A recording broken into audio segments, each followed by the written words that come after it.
Hello and welcome to the Beyond B2B Marketing Podcast. I'm your host, Lee Odden, CEO of Top Rank Marketing. And today, our guest is someone I've known for, wait for it, 18 years. He is a 9-time best-selling author, international keynote speaker, digital futurist, world traveler, and source of inspiration to tens of thousands of business people around the world. And currently, he's head of global innovation at ServiceNow. Of course, I'm talking about my good friend, Brian Solis. Welcome to the show, Brian. Lee, it's good to see you. When you said wait for it, my guess was 20, but pretty close at 18. We might have known each other. I think we connected on LinkedIn 18 years ago. We've been friends for 19 years, so something like that. Anyway, Right it's good, on. good to have you here. Um, you know, Over that time, a lot can happen, and you've had such an amazing journey. I mean, as when we met, you were a pioneer. You've always been a pioneer, but especially in those early days, digital marketing, PR, social slash influencer marketing agency, right?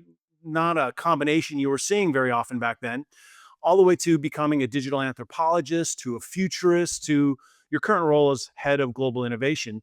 Can you tell us about what's your mission in your current role at ServiceNow? It's a really cool mission, and it's been one that's evolving. I've been at ServiceNow for 3 years, and we are in what's called the innovation office. How cool is that?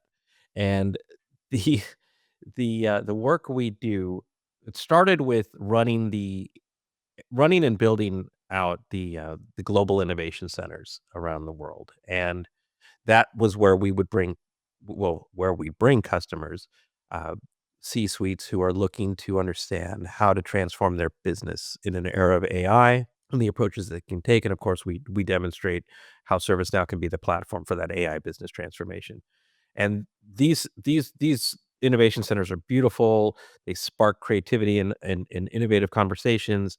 Uh, Headquarters in Silicon Valley, Singapore, Sydney, New York, just these amazing places for dialogue. And then after we transformed the program, built out the program, I then moved into so that program is now sitting with marketing where it can scale.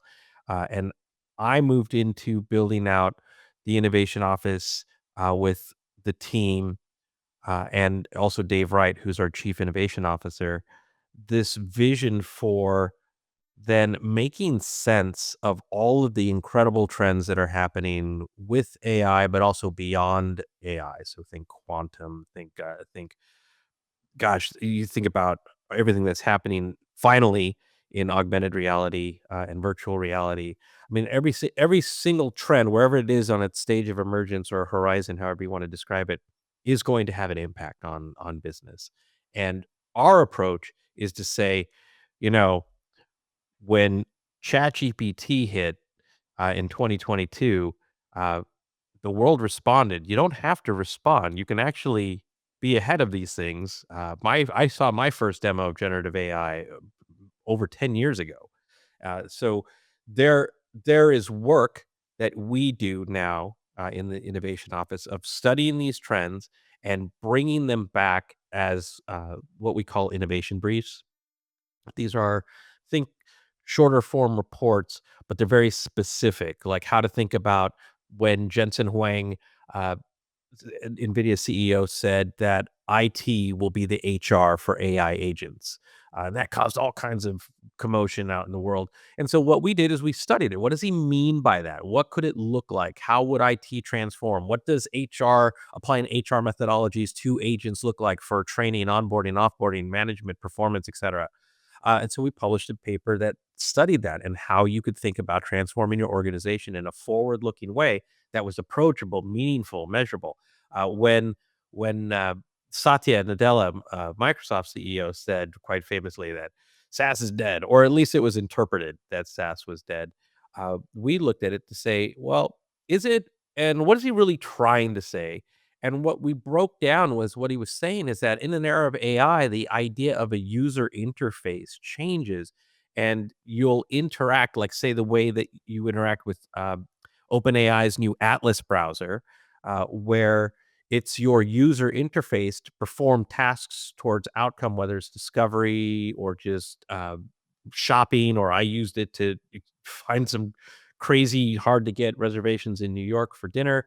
Uh, what he was saying is that you just need a front end of which then will go to the back ends to all your systems of records to perform the tasks toward drive the outcomes. So we wrote a paper about that, which is these are publicly available, and so we're doing the thinking for our customers and for our partners to help them think bigger and differently about how to approach AI.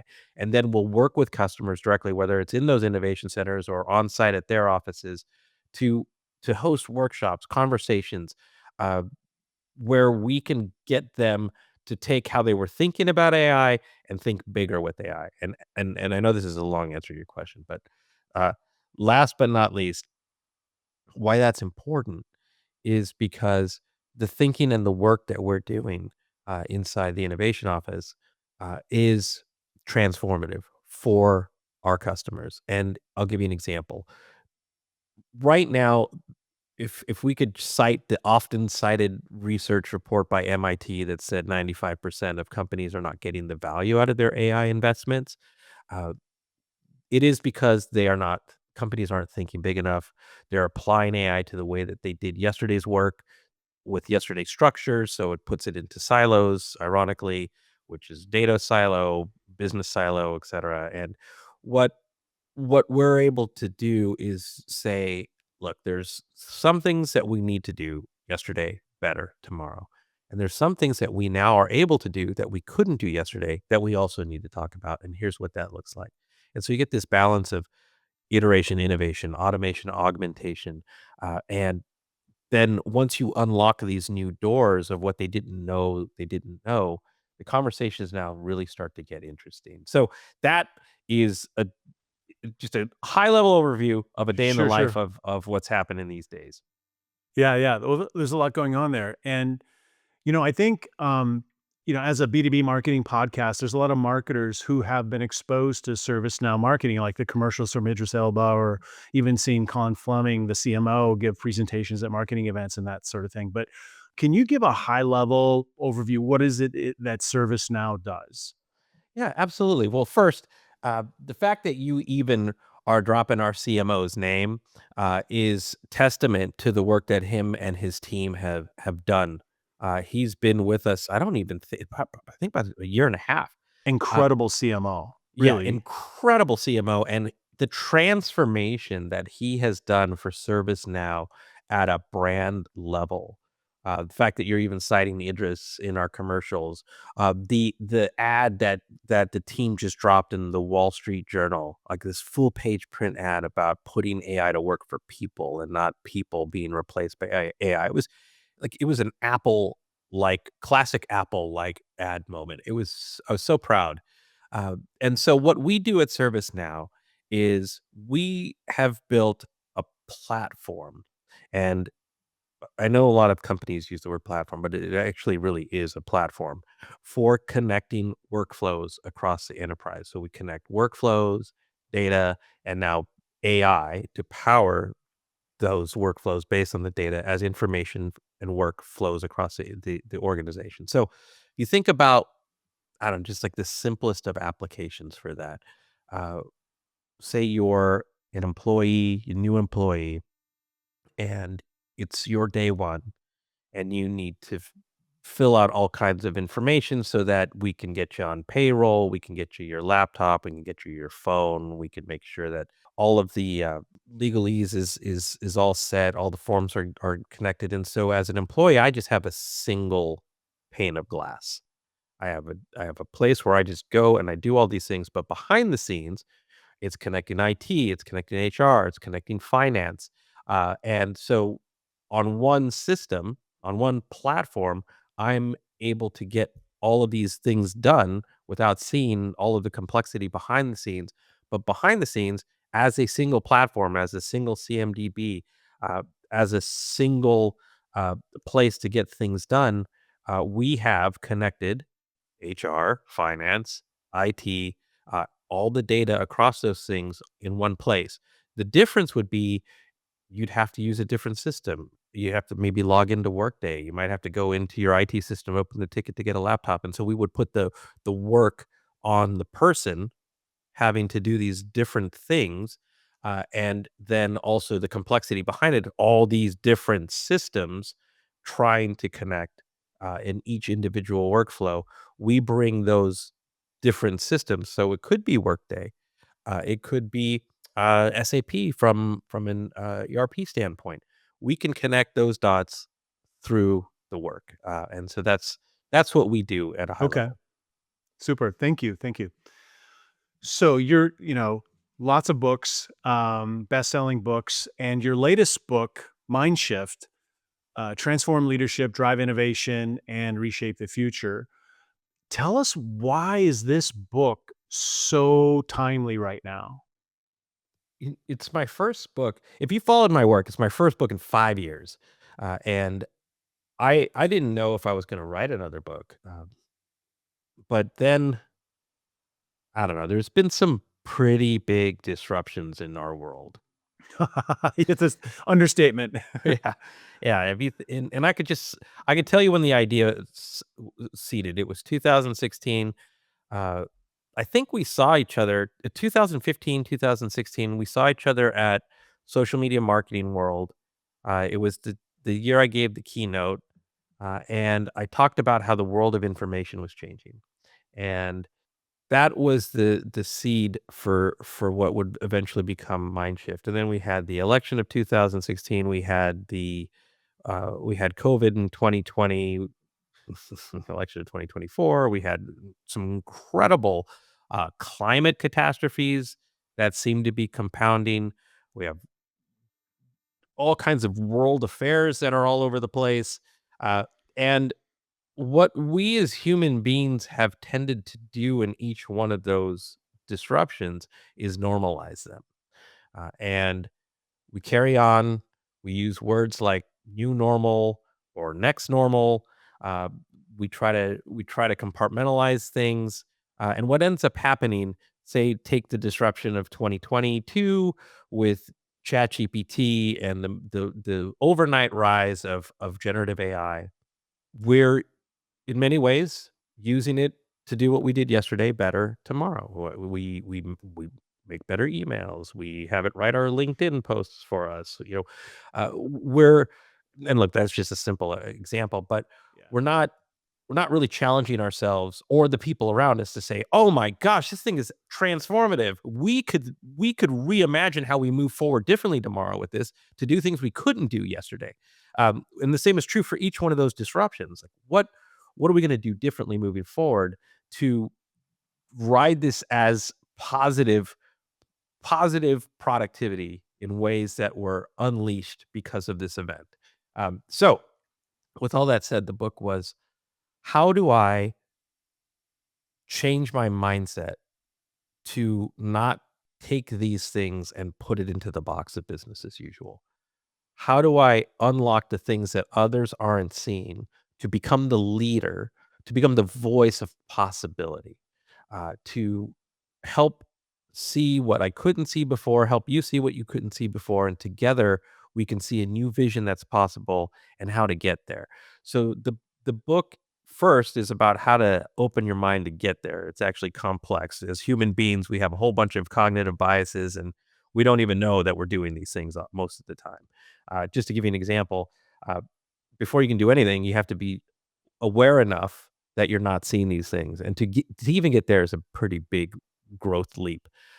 In fact, there's a study that basically said that everybody in the world thinks they're self-aware, but research shows that only 10% of people are self-aware. And then it helps you kind of, as you're reading the first part of the book, you're getting this Jedi mind trick. It's sort of unlocking your brain as you turn the pages. And then the second half of the book is sort of, how do you recognize these trends? How do you make sense of these trends? How do you tell the stories around these trends that get people to see the bigger opportunity, see themselves in this story?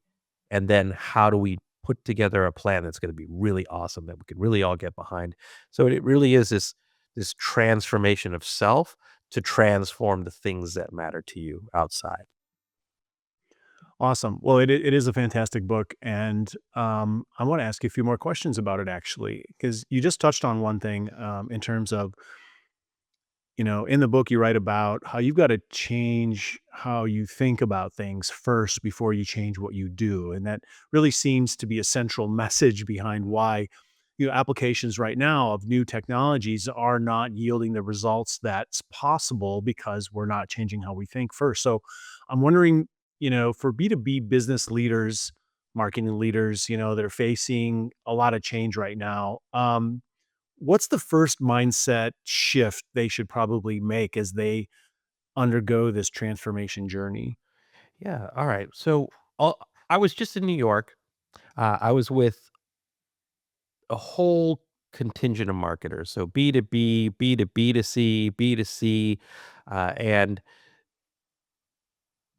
just having this conversation, you could watch the unlock happen in real time. And so the usual mindset is how can we use these new tools to optimize, increase whatever it is, the work that we do today to drive outcomes that we measure today, transactions, conversions, lead gen, whatever it is that moves your needles. Uh, but the other question to ask is, why are we doing it this way? What if we reimagine the measures based on what's now possible that we didn't have access to before? How might we rethink our work now that we have access to these tools to deliver better experiences to the customer, for example? So, what we're doing is we're sort of balancing this iteration with innovation. So, iteration I define as we're doing what we did yesterday better, faster, cheaper, more efficiently. Good things. But now we have access to a tool that also allows for everyday innovation. The way I describe innovation is what we didn't do yesterday to create new value tomorrow. And that part is sort of the realm of unknown. And so why innovation has sort of been left to a certain contingent of thinking folks. And my world over the last few decades has been balancing both and helping everyday people that didn't know they could be an innovator become an innovator because the world needs more people to balance the new value creation as well. And so when you think about marketing, then you have to you have to think about the customer. And this has been true forever. Jeff Bezos is customer obsessed. You had Tony Hsieh, who was customer obsessed, and his philosophy and spirit lives on, happiness. You had Steve Jobs, who has famously said that you have to start with the customer. And we all say those things, but we don't really start with the customer. We think about how we can get to the customer. And then we think about how we could put them through whatever we describe as our journey. But what they're really saying is, who is the customer? How does the customer think? What is the customer's aspirations? What does the customer value? And we've played around over the years with things like demographics and personas and what have you. Now we have tools to synthesize or to analyze synthetic data or synthetic journeys, synthetic campaigns, etc. So we're getting better at doing what we did yesterday better, faster, cheaper, maybe more intelligently. But we haven't actually said what is the customer? How's the customer responding to all of this stuff? And I could tell you that as a digital anthropologist, I have been studying more than ever how the pandemic affected shifts in behavior, expectations, preferences, values, uh, which is tied to what unlocked or what catalyzed the introvert economy. If you think about the the rapid consumerization of generative AI, that's created what's called an AI economy, and how people are discovering differently. That's also going back to social media and then smartphones, and now I wouldn't consider TikTok social media. I consider that an entertainment platform, but uh, those things have also spurned the attention economy. You have these sort of three Venn diagrams creating new consumerism right before our eyes. And so if we don't step back and use these new tools to make sense of what's happening and then imagine who our personas are, how are our journeys unfolding for these people? How are they discovering um, versus how they used to discover? How are we showing up in those moments? And then is the journey uh, does the journey is the journey culturally and subconsciously relevant to the customer? And by that I mean, if you use TikTok, you probably listen to podcasts at 1.5x speed or watch videos at 1.5x speed or faster, and you can assess then that consumer is what I call a a digital narcissist, um, because they want things their way at their speed and et cetera, et cetera. And you can basically discern then whether with real or synthetic data, how that journey is going to feel for that person. Uh, is it too slow? Is it clunky? Is it, whatever it is? Uh, then everything about the click, about what comes up on the screen, the words, the imagery, like all of this has to be reimagined now for this new world. So that is a long explanation, but not detailed enough for how B2B marketers or marketers in general need to rethink their approach, need to have that mind shift to then reimagine where to create new value for that customer versus optimizing what exists to get to your transactional measures that, like one thing I see the book Behind Your Head that we talked about in 2015 when that book published was, what does the word experience even mean? Right? Like, you got to humanize this. You got to start with the customer. And the way that I had described experience, getting out of the jargon of CX and customer experience, et cetera, was an experience is an emotion in a moment. It's like I feel something. If I'm calling customer service, chances are I'm going to feel frustrated and anxious and maybe even put it off before I have to actually do it. And so, what we really have access to now with all of these incredible technologies, the irony of artificial intelligence is that it allows us to be more human, to design better experiences, which then can create not just better feelings in the moment and every moment that then defines what the customer's experience is, but we can also then apply a little bit of that Disney magic, that Imagineering like magic to design the journey or the experience that creates memories that then have positive relationship to the type of brand we want to create. And so that's where I think we are and where we could go from here. Mhm.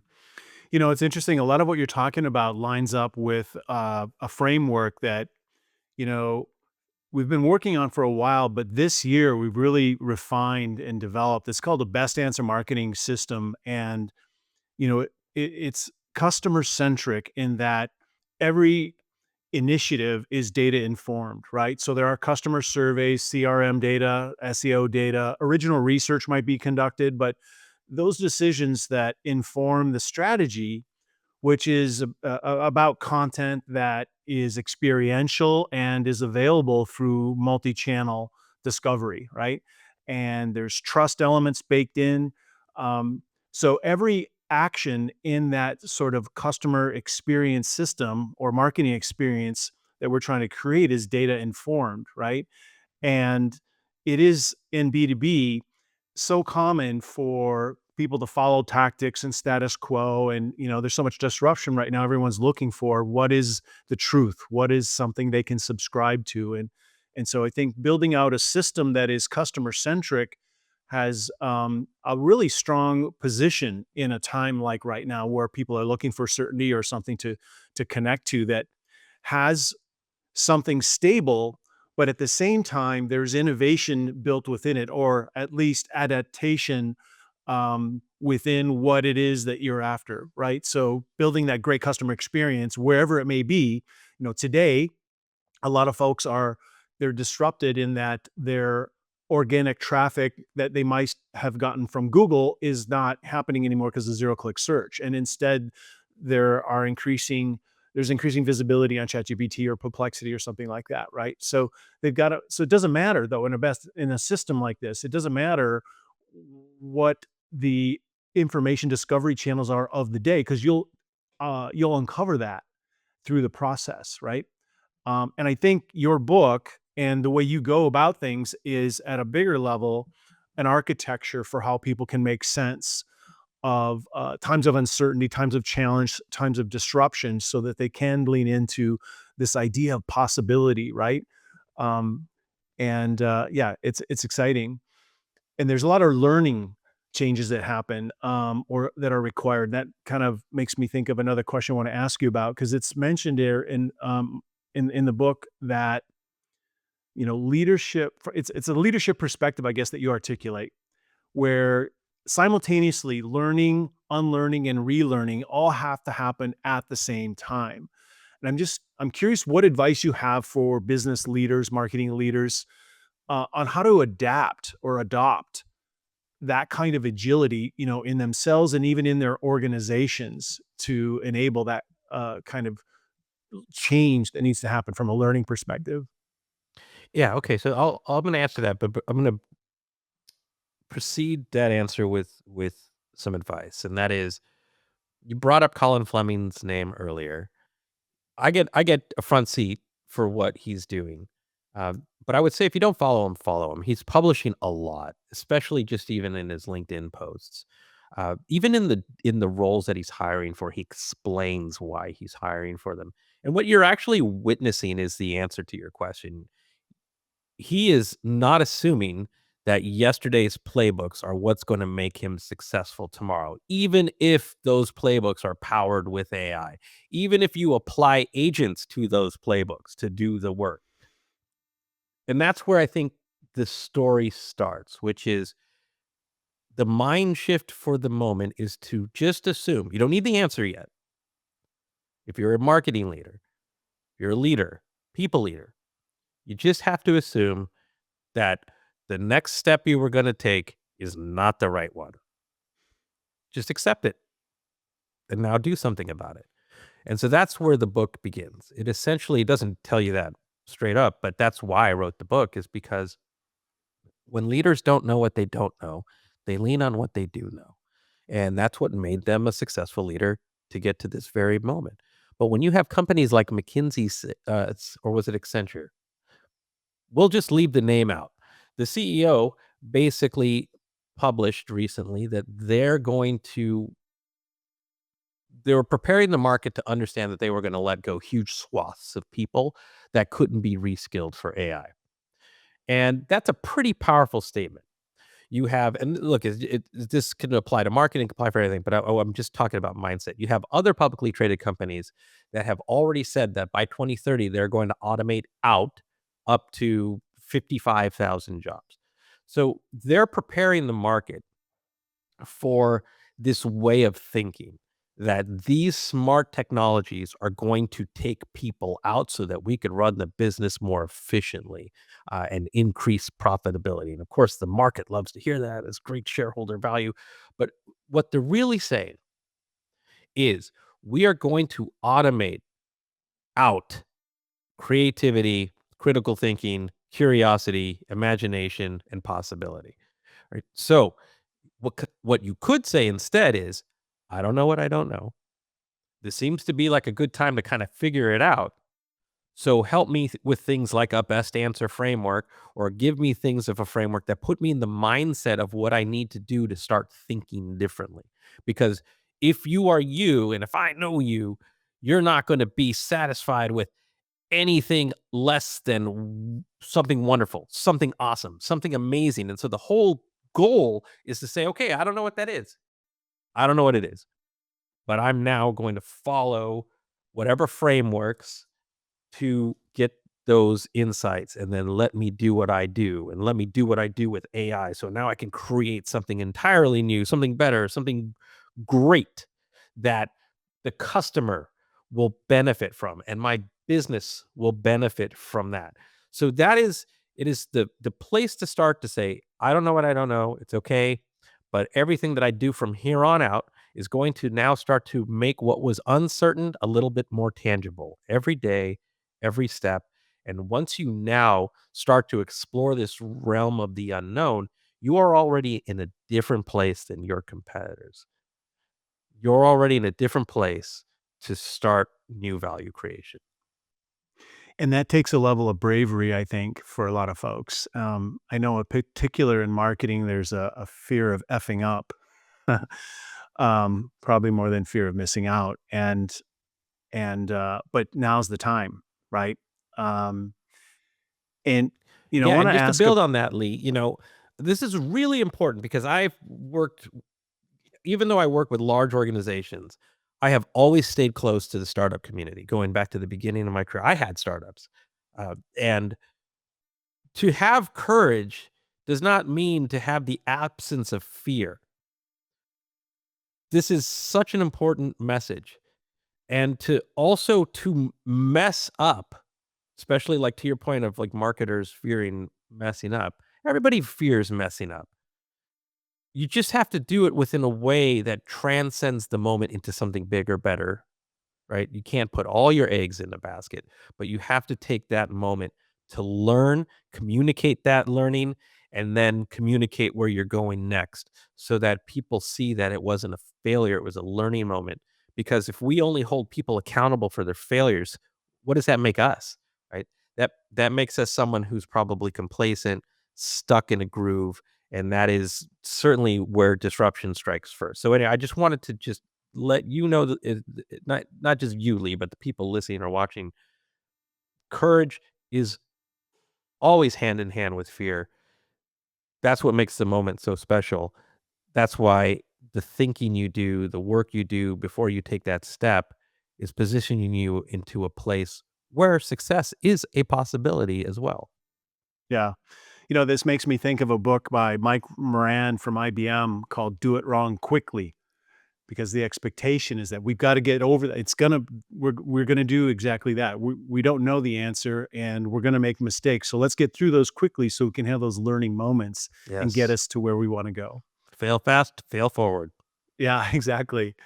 So, you know, it's hard to have any conversation without the mention of AI, and we've already talked about it a little bit. It's becoming ubiquitous, and research from Content Marketing Institute shows 95% of marketers are using AI empowered platforms now. So it's everywhere. And you know, what's happening though is it's creating a lot of sameness or AI slop, as I've heard you uh, describe it. And I'm wondering, what advice do you have for organizations about AI adoption that really, retains the best of human creativity, let's say, while also, helping tap into what's possible when empowered by AI?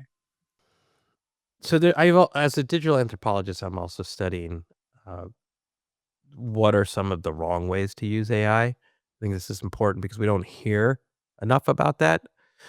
We hear things like skilling, reskilling, AI fluency, but we haven't had the articulation of like, this is where the future of work's going. This is what I'll give you an idea. Like if you take a particular role, say in marketing, say it's marketing analytics, or say it's journey optimization, whatever the role, right? You can take that role, you can break down that role into a series of tasks and a series of things that cannot be done by AI, and you can now start to create a model for like human orchestration with AI. But let's say we have a conversation. Uh, I'd talk to a CMO, and a CMO might say, "Okay, Brian, so uh, where do you think the future of search is going or discoverability is going? Let's say, like, where are we going to be this time in 18 months? You don't have to tell me the future, but just help me understand some potential scenarios based on the data you're studying and the behaviors you're seeing." And so I could probably right now just riff on where discoverability is going with in the new realm of browser and search wars, and how then reverse engineering it, starting with the customer, what that looks like, and then based on those scenarios, then I can ask the CMO. So, where are you now in this world? Where are your people? Where are your platforms, your technologies? Like, where are you? here because now we can make a fair assessment of what we're missing and what questions we have to solve for what we're missing or what we don't know. And in one of those cases, let's just say we break out a basic search flow and all the systems and people behind that flow. We could say now where we are versus what you just said where we could be, we're missing these things. And now we can have a real honest conversation, not just about technology, but roles and how people then can work with AI and agents to then deliver possible better experiences, better performance in these scenarios. With that insight, I can now start to talk about how jobs would have to evolve, what skills these people will need to learn in order to be able to execute these potential outcomes. And now we have our arms around the future of work, or at least better than we did yesterday. And so the reason, and yes, this sounds hard because it is not supposed to be easy. This is what makes you better than everybody else, is because you're having these conversations, you're doing this work.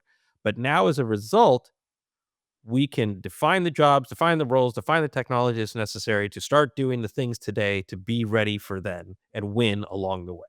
So that's where I think these are the conversations I just had in New York with marketers. Uh, they didn't know what they didn't know before. Now they've heard this. And hopefully they can't unhear it. And now it's going to change what their to-do list looks like tomorrow. Great. Oh, and also it starts with reading Mindshift. Of course, of course.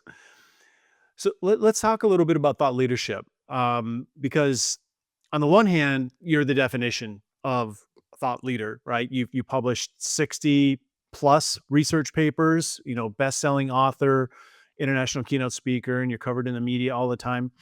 But on the other hand, the global innovation roles you've had at Salesforce and now with ServiceNow are roles that have built the thought leadership of those brands, right? So I think it's safe to say then that you're a believer in the value of thought leadership. But how would you describe the value of thought leadership to people who aren't believers?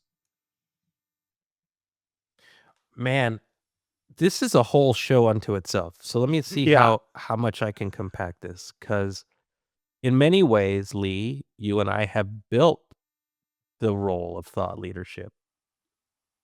In that meaning into something that's more formal, more practiced, more measurable.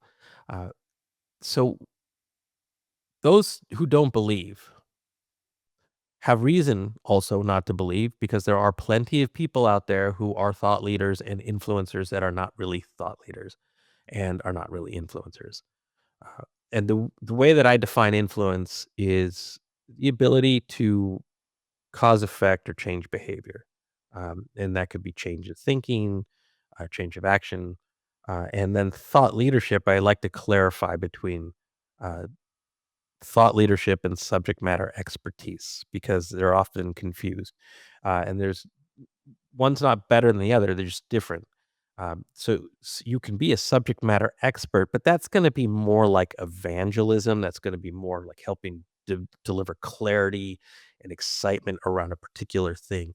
And thought leadership, I was once asked, well, not once, I was asked a ton over the last few decades, what does it take to be a thought leader? And yeah, the best answer I could come up with is, well, it has to start with having thoughts and ideas that are leading over the status quo. But they also have to be insightful, they have to be helpful, they have to be meaningful, and they have to be measurable. And so that back in the day, I'd come up with these three letters RRS, which was like a little framework for thought leadership. It's got to be relevant, it's got to be resonant, and it's got to be significant. And what to the non-believer, right? If you're seeing subject matter expertise, you're seeing sort of false leadership or just opinions. Actually, that's probably what I should say. Is thought leaderships are actually a lot of times confused with opinions. Um, Thought leadership is the careful, thoughtful work that you put into something to help someone. So your best answer framework, for example, if I know through keyword anthropology and whatever it's going to be here now in a world of AI, uh, if I know what people are asking or what they're looking for or what they're looking to learn, or those are the inputs for a thought leader, not just because you have an opinion based on something that's going on. You have carefully and method I can't even speak English this morning. Methodically Methodically. understood everything that people are asking, facing, the challenges, all of those things. And to this day, I will not go on a keynote stage without knowing the answers to these questions of the people in the audience, because then my presentation is for them. And I have done the work, whether I'm going to write an article, a report, create a video, deliver a speech that is going to help someone unlock new ideas, imagination, possibility for what they didn't know yesterday.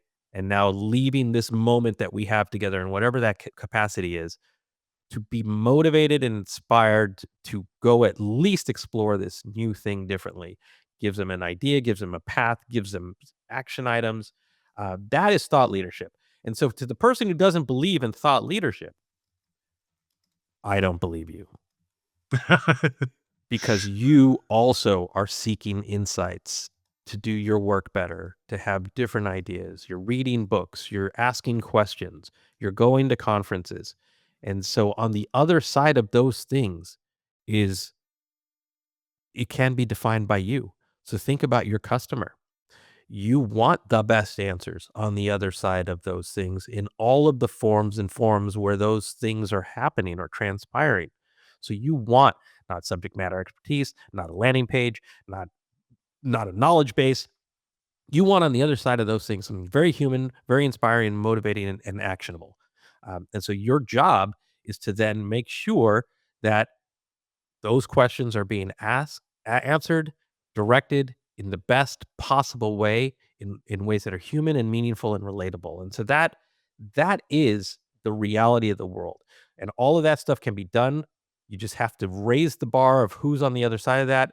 And I always say, if you're going to start with the customer, make sure that you're empathetic in understanding how they're different than you. So you might go about it a certain way, other people might go about it a certain way, and you want to include all of those things and put something meaningful in front of them to get them to the next step. Spot on. Spot on. I'd like to ask you another one about thought leadership, because one of the promises or benefits of thought leadership is around it creates trust, or one of the byproducts, I should say, of organizational thought leadership is that it creates trust in a brand. But, some brands aren't very effective at building trust in the thought leadership content that they produce, right? They're just putting out information. So I'm wondering, for thought leadership that's successful, what is it about that content from your perspective that builds trust amongst audiences so effectively? In other words, what makes great thought leadership content trustworthy? Well, that is the right, like, immeasurable, but it is what it's one of the greatest aspirations of anything that I do.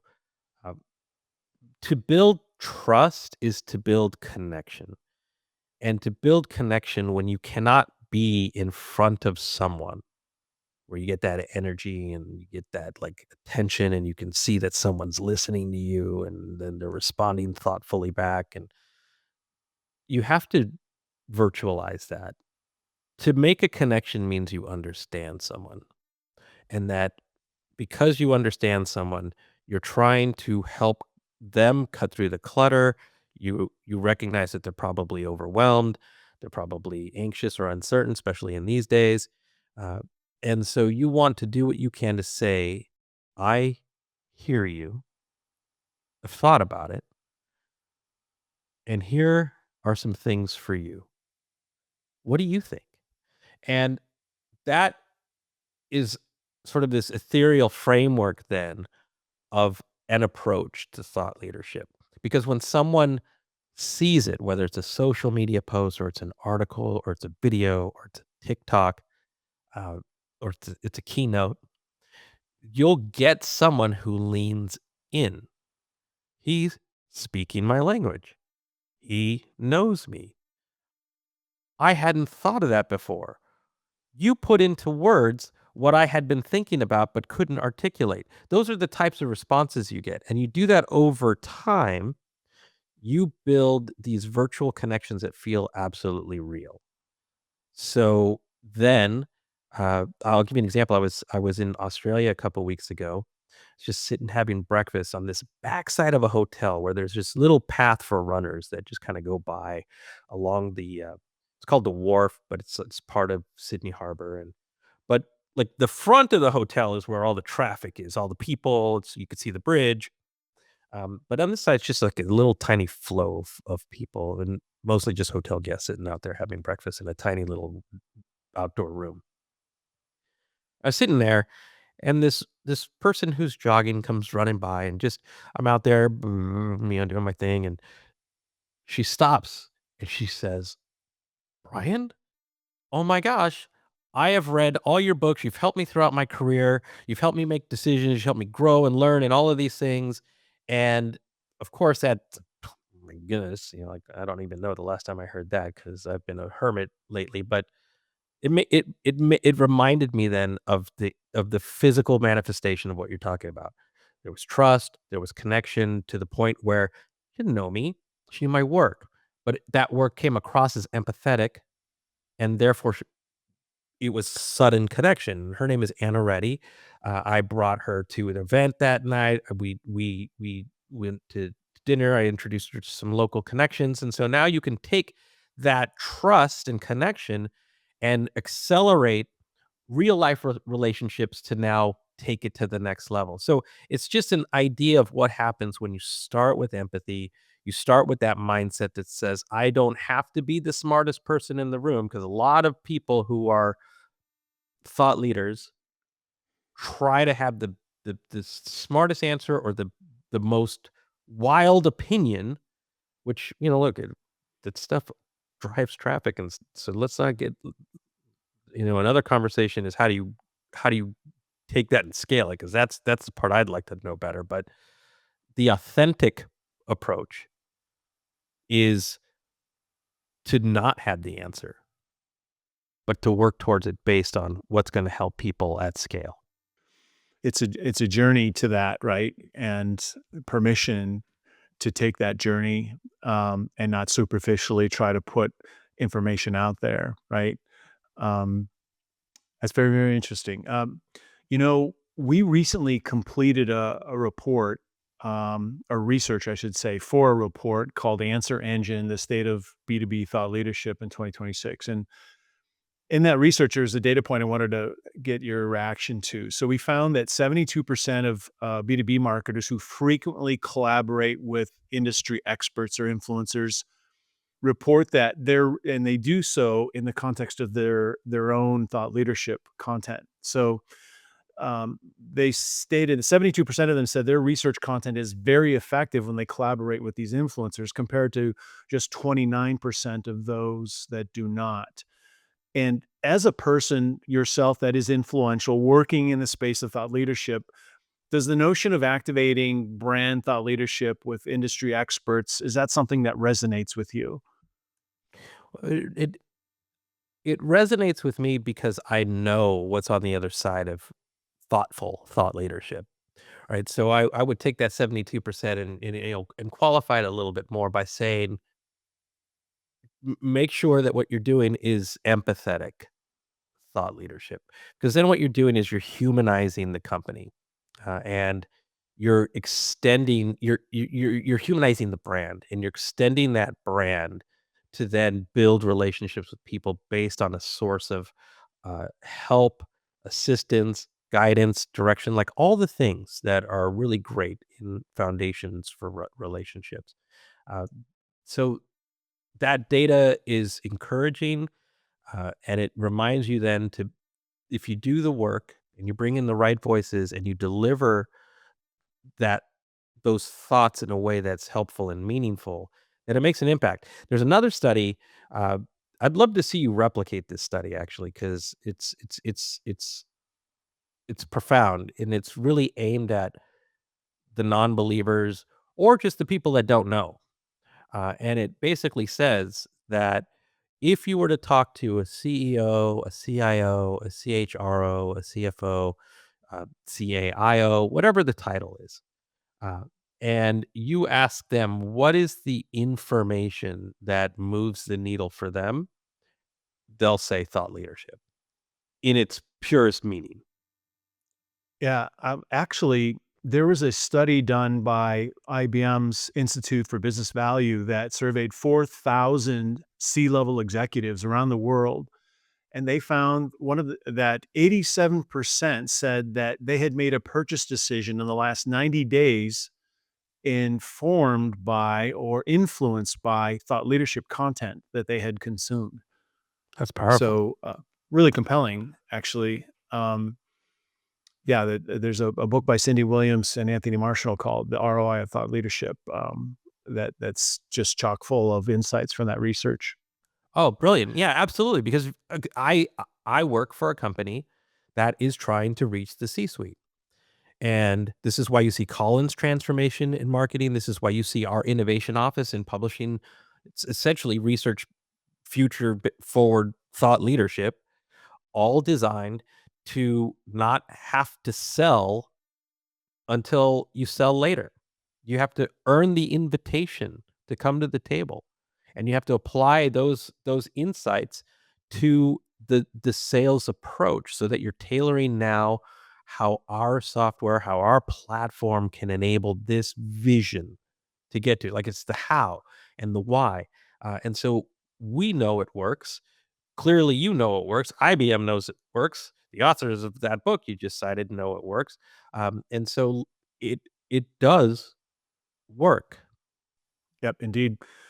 What one last finding I want to share with you about this research report, the Answer Engine research report that we're going to publish shortly, is that 32% of buyers reported using Gen AI tools like ChatGPT to discover and consume thought leadership content. Now, that's in comparison to like 38% who do so on LinkedIn, 34% who do so on YouTube.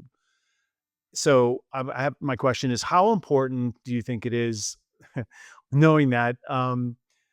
It's kind of a easy question, I suppose, but how important is it for B2B companies first to be publishing thought leadership content at all, but second, work hard to make sure that it's optimized for discoverability through these AI chat or answer engine channels?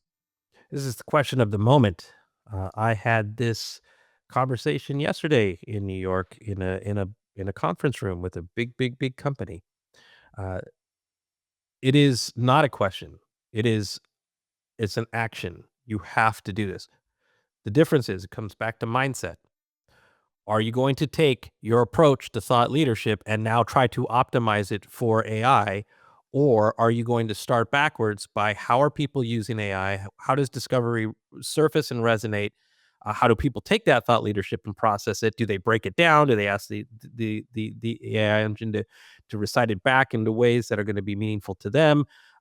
Do they just find it and read it or watch it or whatever it is? Uh, because you have to know those things because then you have to re-architect thought leadership to show up and to be uh, digestible in those scenarios in these new capacities. And it doesn't mean you stop doing what you're doing because those things are still in play as well, but you're just showing up differently and in a more relevant and culturally relevant way. Exactly. Spot on. Yeah, exactly. So, as a futurist, let's take a look into the future uh, through Brian's brain. Um, do you think in the future, and I don't know if you've heard this or not, but in B2B marketing, there's this sort of prediction that the transactions, the interactions are going to be between agents, right? Agents will be sourcing, agents from procurement or agents through vendor management or whatever are going to be out there interacting with agents from providers, and the old way of discovery, consumption, and engagement and all that is kind of going to fall by the wayside. What do you think about that? Well, if you just look at, excuse me, what's possible right now with OpenAI's Atlas browser, you can have agents shop for you, research for you. Uh, one of the easiest demos and fun demos to watch is to have it give you a recipe and then have it shop for you at you I mean, you set it up once and hopefully it scales, but, like, you have to log into certain things or give it access to certain things, uh, so that it can do these things. So, for example, you can get a recipe, you could then take out those ingredients and the measures of those ingredients. It could then automatically put it in your Instacart. It can order it for you. So, like, the ability to discover and act is very important, and really in that scenario, no humans were involved other than the prompt. So then it is an example, though, of what you just described. So you have to show up in those moments, and they're very fast, in order to be able to then be part of that discovery and be part of that outcome. And so, yes, at scale, say you're booking a trip or what have you, uh, you're going to have to optimize information and actions and outcomes for agents too. So it is now, if anything, it makes that work that you do today more important because now you have an entirely different world of which you have to optimize and create.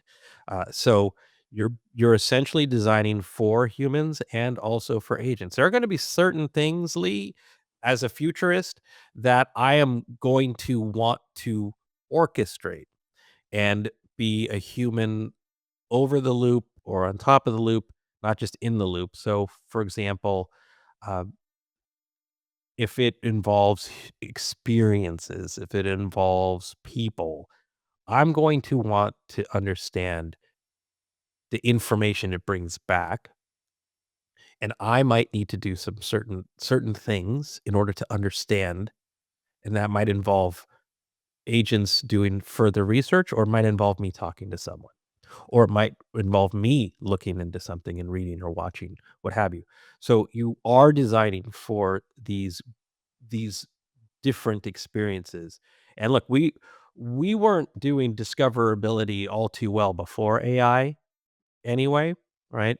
And this is the world you live in terms of like what happens, what is someone asking? What do they find? How do they feel when they find it? What do they do next? And so let's put the things in those places to enhance and accelerate and experientialize those moments. Now we're doing it for agents and then also humans with agents. Yeah, for sure.